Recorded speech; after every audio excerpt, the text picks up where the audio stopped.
Grab your sword, prepare your spells. It's time to become a legend of Omeria.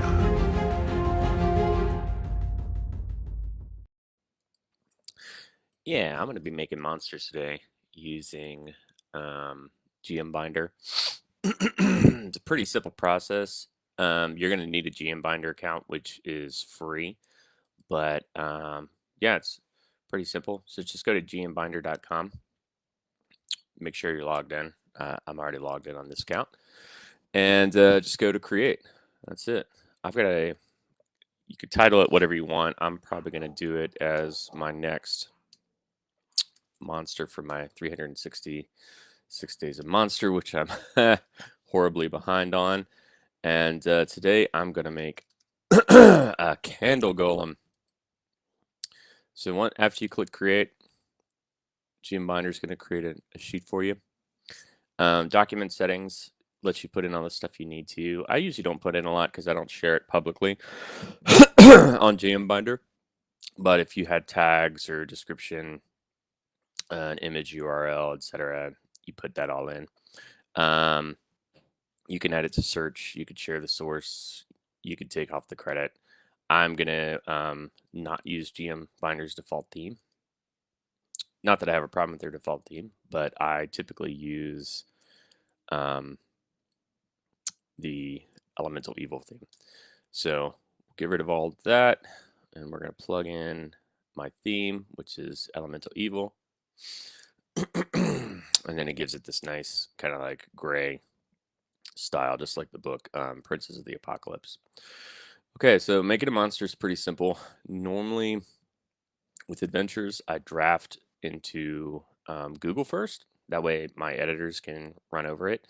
But with monsters, I go straight into GMBinder just because the stat blocks are a little crazier to format. Up here, you've got your snippet editor, which is this little guy right here. You're going to click that and scroll down to monster blocks. There's two types, regular and wide. What's cool is the whole thing uses markdown text, which is kind of like a hybrid HTML CSS with some simpler commands. This is the regular one, but the only thing that's difference between the normal stat block and the wide is you just put in two of these little triple hyphen or triple underscores, and it turns it into wide.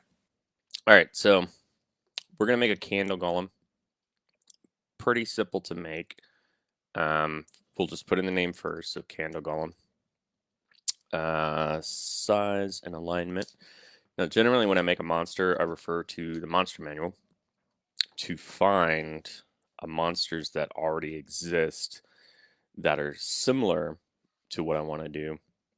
Not exactly, I'm not going to copy bit for bit, but at least get the overall theme of the monster. So since we're making a golem, obviously we're going to go to golems, which are on like page 168.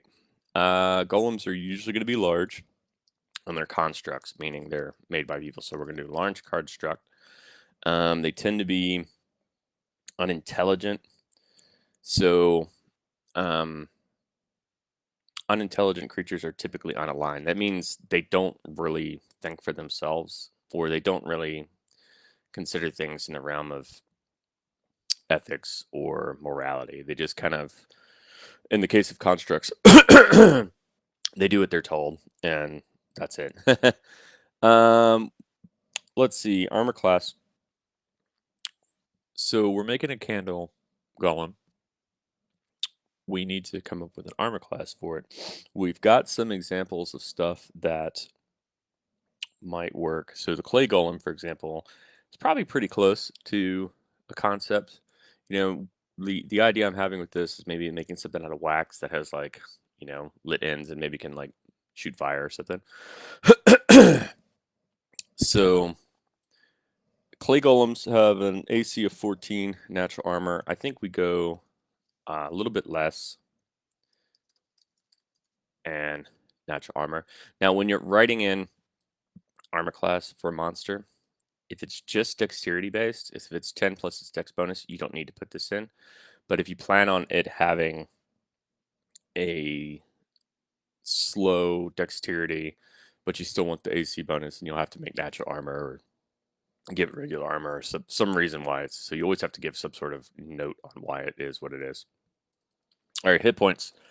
Hit points are usually going to be a measure of the creature's overall toughness. It also is one of the two major factors that go into challenge rating. The other being the damage a monster does per round. So your two most important factors of the monster is the number of hit points it has and the amount of damage that it does in a single round, and that's what helps determine your CR.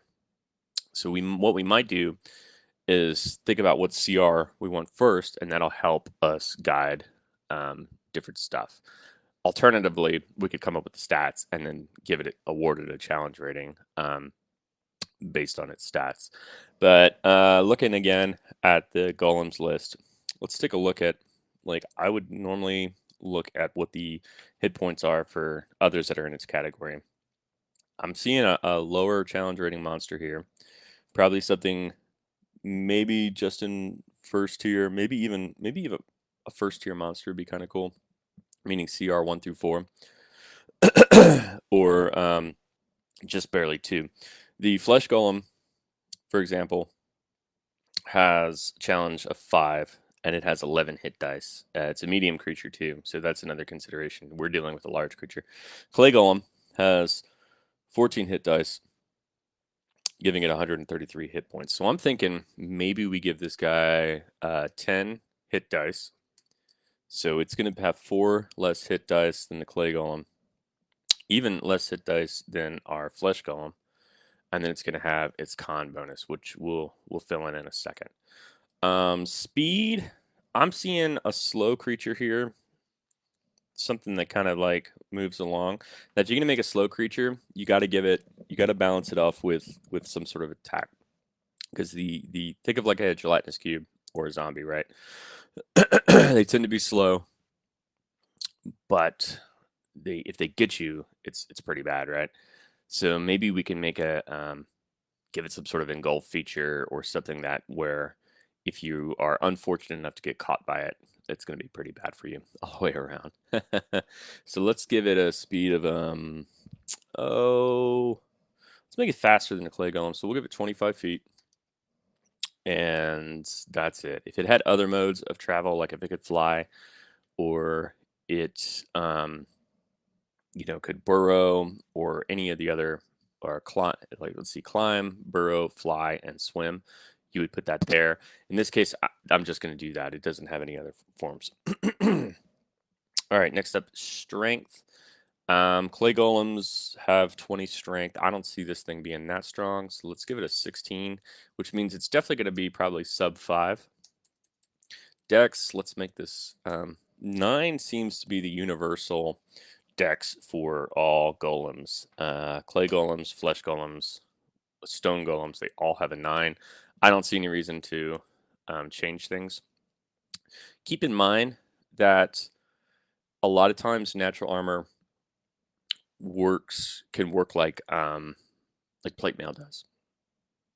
It doesn't subtract or add anything using its dex bonus, so you get absolutely no dex bonus, but you don't subtract it or add it. So it's the same kind of thing. Even though it's got a -1, we're going to keep it at 13. You'll notice that the flesh golem is different than that because it's basically just using its flesh, right? But in this case, it's got tough natural armor. So I'm going to give it a 13, and the dex isn't going to affect it at all. If you ever have questions about what sort of dex or what sort of armor to give something, by the way, if you go into the DMG, there is a chart that gives you the typical armor classes for objects. It's on, where is it? It's in chapter 8, right? Okay, here we go. 246 gives you the average object armor class. That's a great way to kind of like compare things, right? So if you're going to make a monster that's made out of steel, give it AC of 19, stone 17, wooden bone 15. We're kind of in the crystal glass ice area. I mean, it's a little bit, it's wax, so maybe we could reduce its armor class. Yeah, you know what? Let's do it. Let's make it soft. So we're gonna give it a 9 armor class. We'll make it 11. Nah, 9. Let's make it super soft. Super soft. So because it's wax and you can cut through it pretty easy, so it will be affected by its dexterity. But if I wanted to go for the, like the tougher, we would have done that. But we're gonna go with this. I think that's kind of cool. So you can see, like, as I'm building this out, it kind of evolves based on other factors, and it's starting to congeal in my head what I want to do with it. Next up, we'll do con. Usually con and strength are pretty close together unless there's some sort of imbalance. They're usually one or more points near each other, especially if it's a brute, which I'm kind of seeing this being a brute.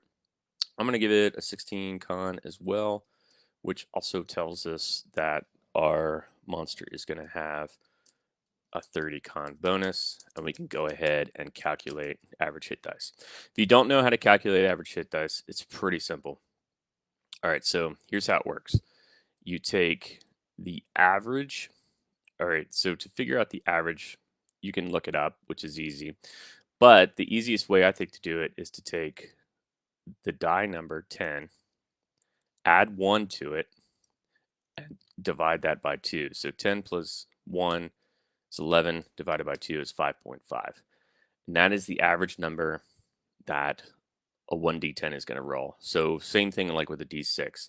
1 plus 6 divided by 2 is 3.5, and so on. So 5.5 times 10 plus 30 means on average our candle golem is going to have 85 hit points.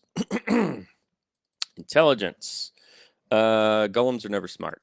So they're basically just robots that do what you tell them to. A little bit smarter than animated objects, which have a 1.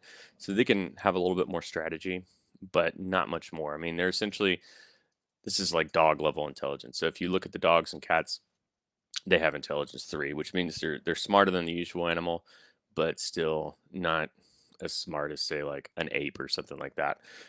So keep that in mind. Flesh golems are a little bit smarter. So flesh golems are kind of like ogre level intelligence, but generally they have 3s for intelligence. Wisdom, almost always a 10 for our golems. In this case, wisdom is more about perception. So they're not the best at noticing things. Charisma tends to be low too. With the exception of a flesh golem, all other golems have a 1, which means they have no sense of self-awareness. This is what charisma means in this kind of situation, that they have no idea that they exist within themselves. They have no presence, I guess you could say. So get straight up -5. All right. Saving throws. No other golems have saving throws, so there's no point in using that. If we did, we'd put those in there. Keep in mind, though, that when you add in saving throws, it may affect the end challenge rating. Same thing with skills. They don't really have any skills. Skills have 2 functions. They can either be for flavor, but generally they also kind of affect its battle, the way it does fights. So if you have, for example, a monster that's got high athletics, that probably tells you it's going to grapple a lot. If you have a monster that has great stealth, that means it's going to try to hide anytime it can. Perception, same way. Like, think about the skills in terms of what they're going to do for the monster in combat. That's usually then. For the rest of stuff, like if it has like a history skill, that's really just flavor to kind of give you an idea that it's smart. Like, so like mages will have history and arcana because it's telling you, hey, this is a smart critter. Damage vulnerabilities, don't really see any need for those, but if we wanted one, like fire, maybe, because it would melt, but since it's gonna have fire, I think that would be weird. Damage resistances, let's give it resistance to fire. We'll say fire can, so we're saying fire can affect it, but it doesn't ultimately kill it. And I think that's all I want to do for resistances. Immunities. So golems all come with a lot of immunities. they always get poison, which means they have no circulatory system in which poison could affect them. So that's usually stuff like elementals, constructs, and undead are going to have poison immunities across the board, and poison condition. They also have bludgeoning, piercing, and slashing from non-magical attacks not made with adamantine weapons. So, in other words, you either need a magic weapon or you need something made out of adamantine to hurt them. I'm not sure why they chose adamantine. It might be a link. So golems are originally part of, I believe, Hebrew mythology. So it might have had something tracing back to that. It's the same thing with like demons and devils. Like cold iron is the only thing that can hurt them, which you'll see in the CV show Supernatural. They changed that in later editions, but it used to be just iron was the only thing that could hurt them. And then now it's, I think they say silver, which has kind of become the catch-all for like different metal weapons. But in this case, adamantine they did keep in. All right, so it's immune to poison, bludgeon and piercing, slashing from non-magical weapons, condition immunities. Sorry, I got these allergies killing me today. We're gonna say charmed, exhaustion, frightened, paralyzed, petrified, and poison. So a real quick look through all these.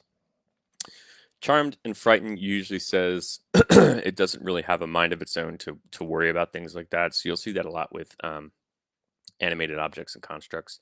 Exhaustion means this thing can't really get tired.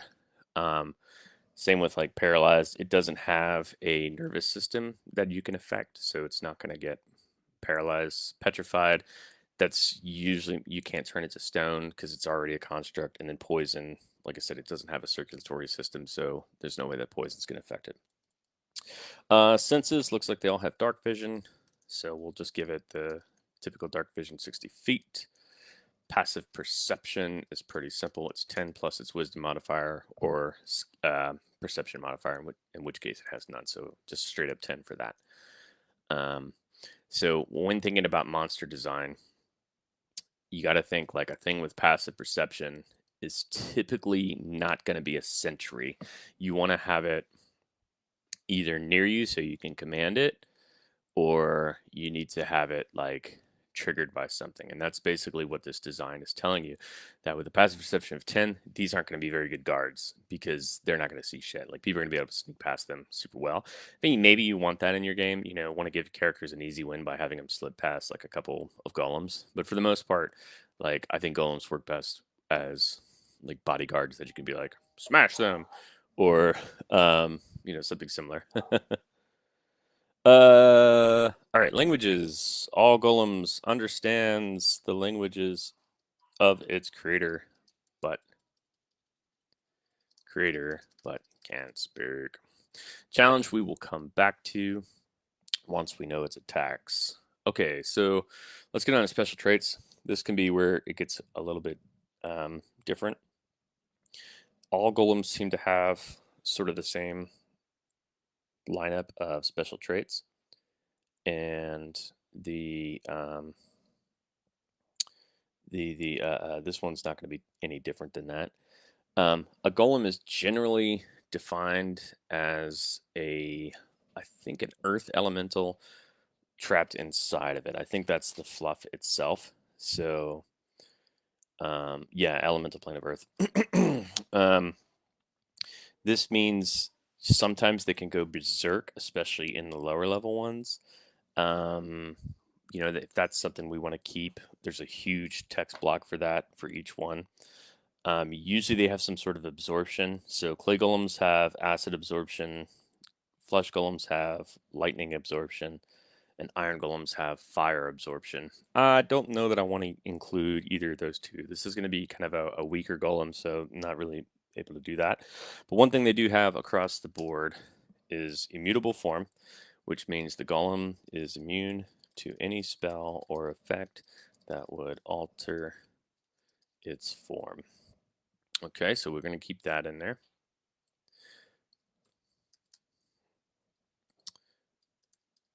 And you'll see when you see these like triple asterisks, that means it's going to bold and italicize it. If it's just two asterisks, it just bolds it. and if it's just one, it just italicizes. And these use the same hotkeys most other things do. So Control B, Control I sets it up for you. Next, they all have magic resistance, which means they get advantage on. Golem has advantage on saving throws against spells and other magical effects. And they have magic weapons, which means they can get through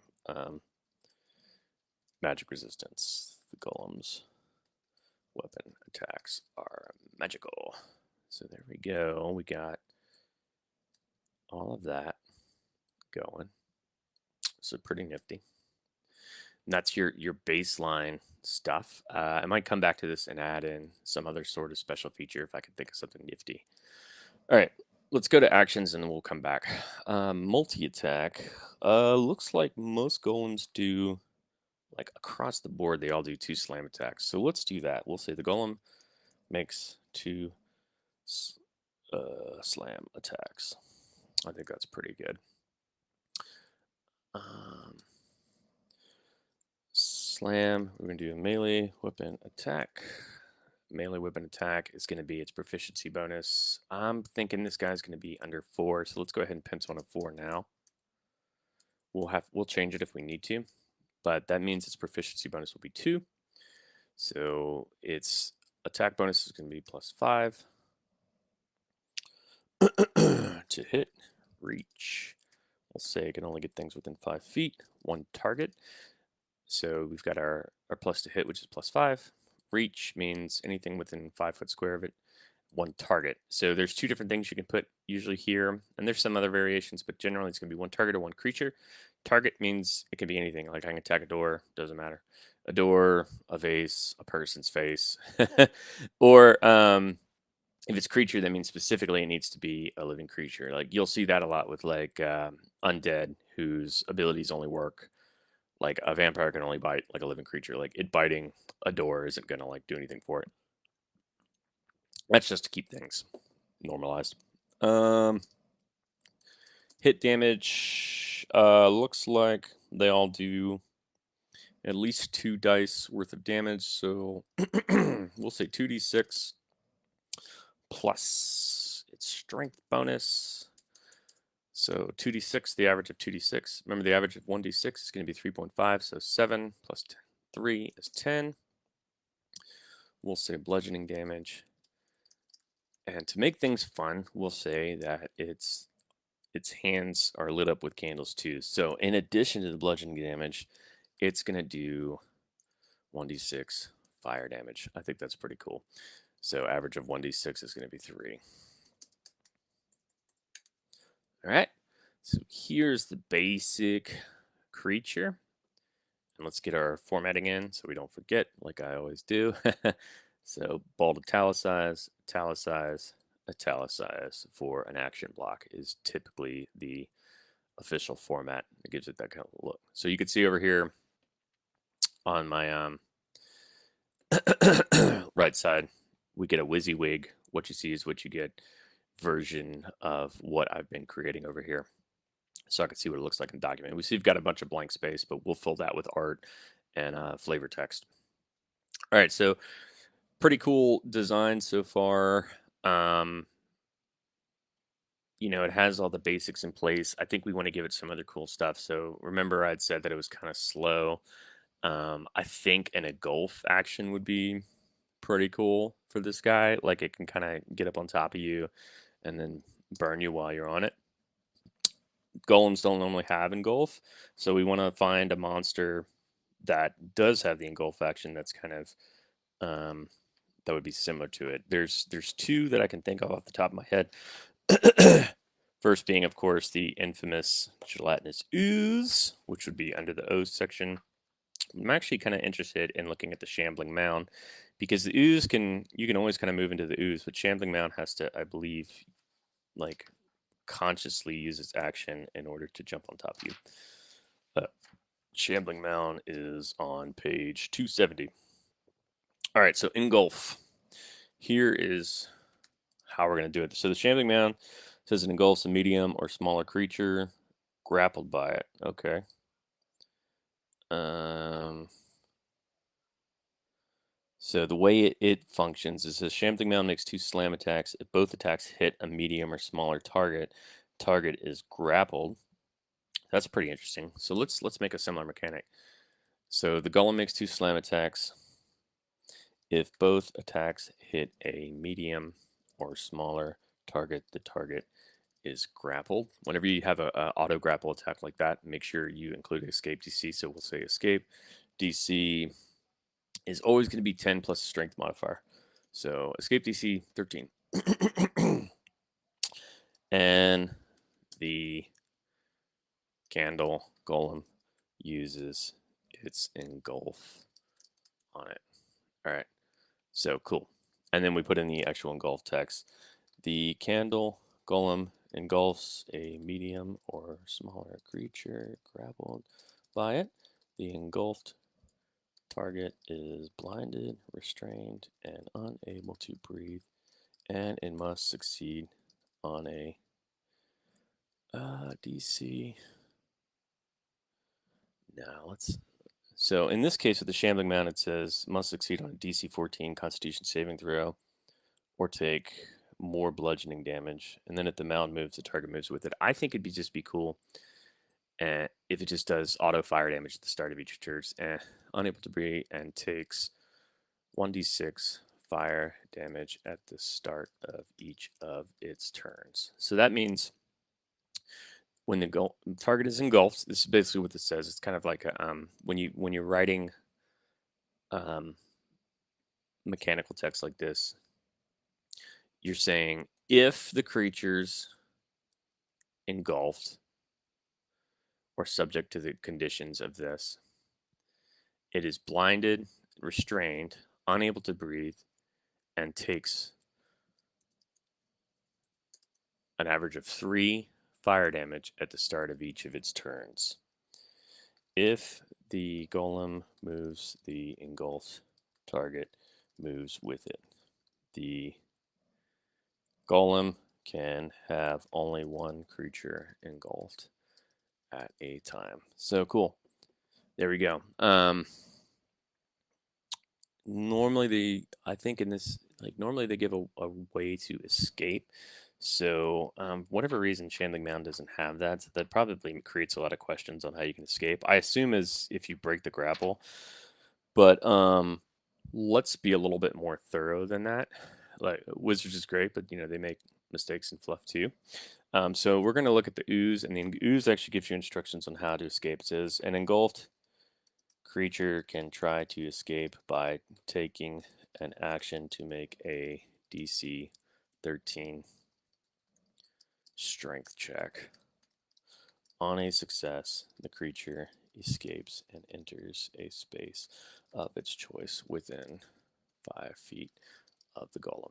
So it might be a little redundant. It might seem kind of duh, but you always got to think like you don't want to go overboard with over-explaining things, but at the same time, you don't want to leave people hanging.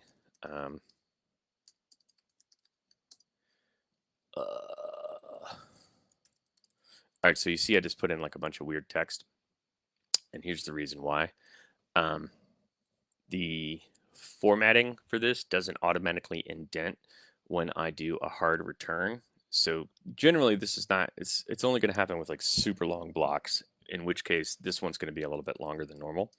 So if I just did like a regular hard break, it would create a space and then it wouldn't have the indentation.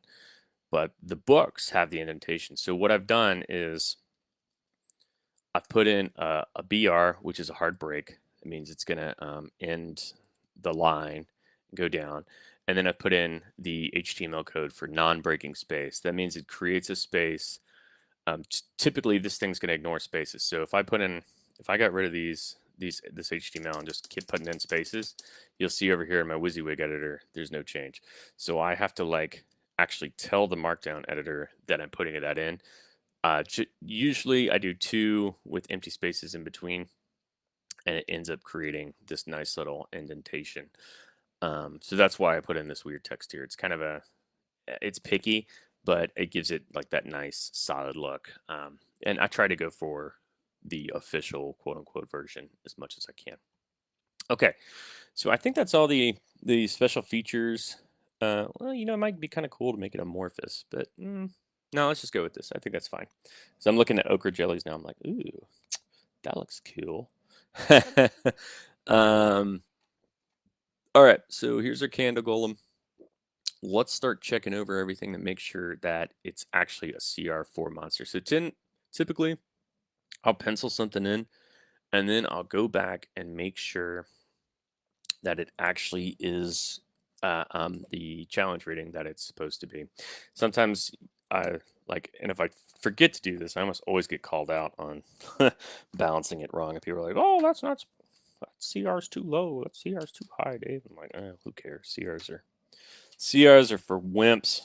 All right, so the easiest way to know your CRs is go to page 274 of the DMG. This is going to have all the doodads you need to figure out how to create your challenge ratings. Challenge ratings are made up of two sides. You've got defense and offense, and it's the average between those two scores. Defense is almost always based on its hit points, with the armor class adjusting it up or down. And then offensive is always going to be the damage per round that it does, or average damage per round that it's likely to do, with kind of an optimal setting, which it would be affected, its levels would be affected by the attack bonus or the save DC, whichever is more important to it. Okay, so this might be a little confusing, but I'm going to lead you through the process. Okay, so first off, we'll look at our defensive score. We have 85 hit points. Okay, so 85 hit points means its defense, like forgetting everything else, is going to be CR1. It's like, whoa, CR1, that seems low.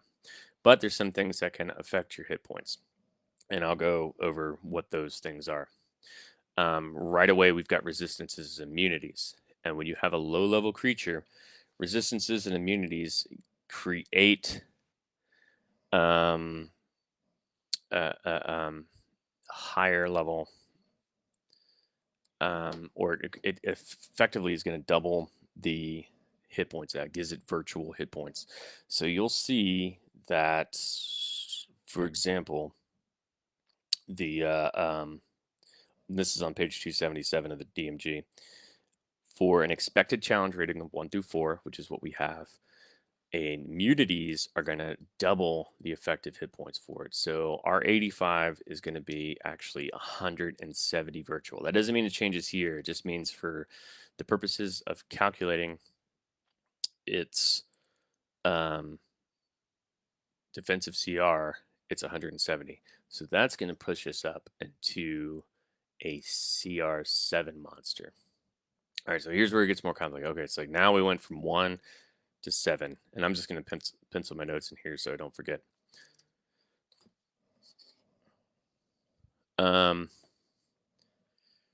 Next things that can affect it is armor class. So if we look at a CR7 defensive monster, you'll see that its armor class should be 15, but obviously it is much less than 15. It's 9. So for every 2 points in difference, the armor class should be, so in this case, it's 6 points less. You're going to move its rating down by 1. So for every 2 armor class, move it down by 1. Now, if this is all complicated, all the rules are in the back that do it. So the defensive CR7, we're going to bring it down 3 spots from 6, 5, and 4. So now it's going to be an average of 4. All right, so you still with me? The next thing we have to factor in are any special abilities that affect its defensive rating. And there's a whole big list of the different things that can affect defensive rating on page 280. And the only one here that I'm seeing is going to be its magic resistance. So according to page 281, 280, 281, magic resistance increases the monster's effective AC by 2. So we're going to go back up to 5. Okay, so we started at CR1, but we have the immunities, so that bumped us to CR7, but our armor class is low, so that bumped us down to CR4, and then we added in the magic resistance. There's nothing else I'm seeing. I'm looking through page 280, 281 to see if there's any other special effects that would change its rating. So we've got a challenge rating defensive of 5, okay? There's nothing else that would affect it. If it had saving throws, if it had 3 saving throws, that would affect it, but it doesn't. Or any more saving throws than that usually affects it. If it could fly, that could affect it for low levels, but this is pretty much going to be it.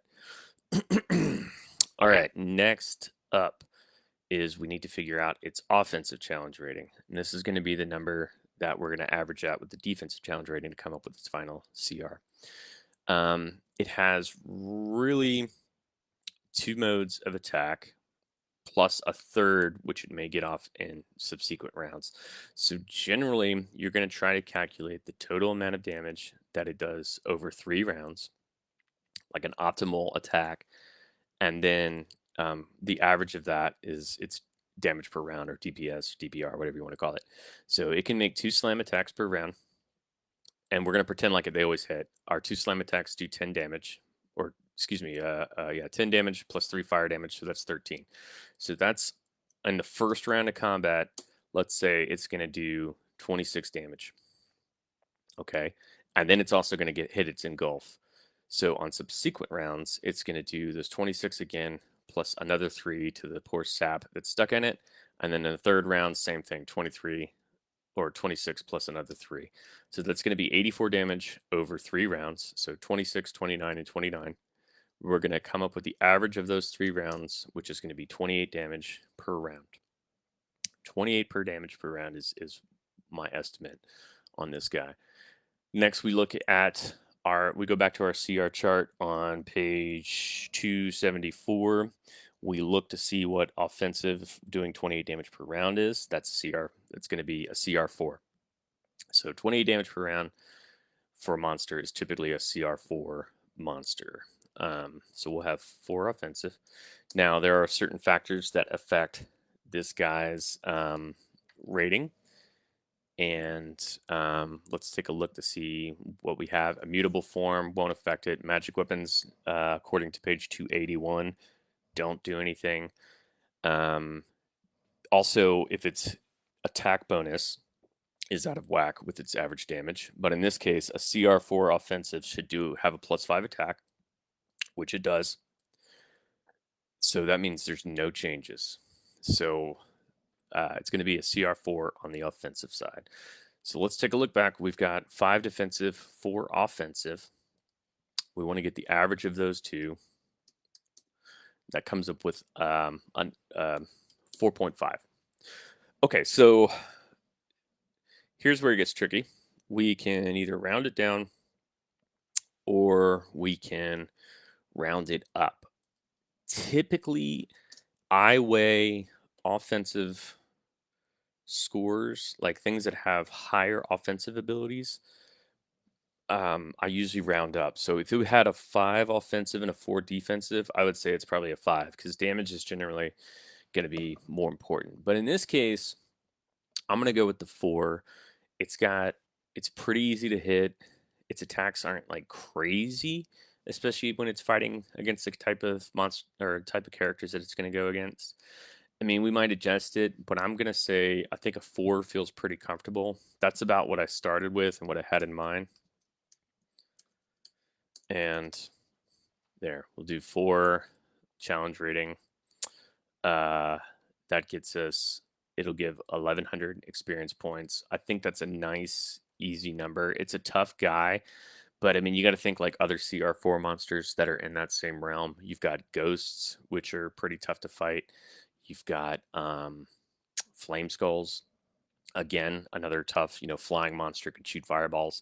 So I think it's pretty in good company with this. It's got the immunities, which will make it tough, which means it's going to be you're mostly going to have to attack it with magic and stuff to get through it. It's resistant to fire, so that's good. So your fifth level characters will be able to fireball it. Otherwise, use different stuff. Melee combatants will have trouble, but this is what this guy is going to be good for. It's going to be good for the barbarian that runs up and then gets smacked with 2 slam attacks and engulfed. But yeah, I think that's a pretty safe number. Obviously, if you play it and it feels different, adjust it accordingly. But I think that's pretty clear. And that's all I'm going to do here with this guy for now. This is basically just how you make a monster. Pretty simple, straightforward. Before I could totally wrap this up, we'd want to put in some art and some flavor text, which I'll show you how to do. The only bit of flavor text that I'll add in now is there's something unusual with the books and the way they organize. They have what is kind of like I don't know how to describe it, but it's the nature text. It doesn't go into the block because it doesn't matter, I guess, for combat, but it does matter for like considering like environments and stuff like that. Things that are going to have that are generally going to be like immortal creatures, constructs, undead, things that have natures that are different than like living creatures. And this is usually how it's written out. We'll have constructed nature, okay, and the actual text for a creature with constructed nature is going to be a golem doesn't require air, food, drink, or sleep. Basically means it doesn't need to sleep, so it's always going to be awake. Doesn't have to breathe, so you can lock it in a vault somewhere for 1,000 years. It doesn't matter, and it doesn't need to eat and drink.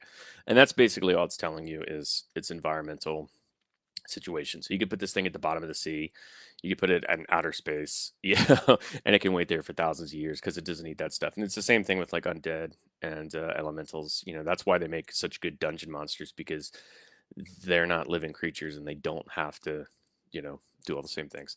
And this text always goes outside of the normal text, usually at the bottom of the flavor, just to tell you that. So yeah, don't forget that with stuff like this. And then we would put in, you know, uh, we put in some other flavor text that would, I'm just going to use some like lorem ipsum.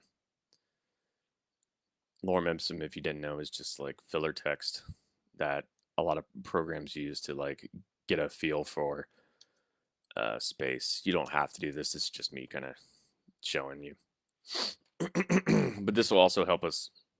This will help me like lay out the art and stuff before I do that.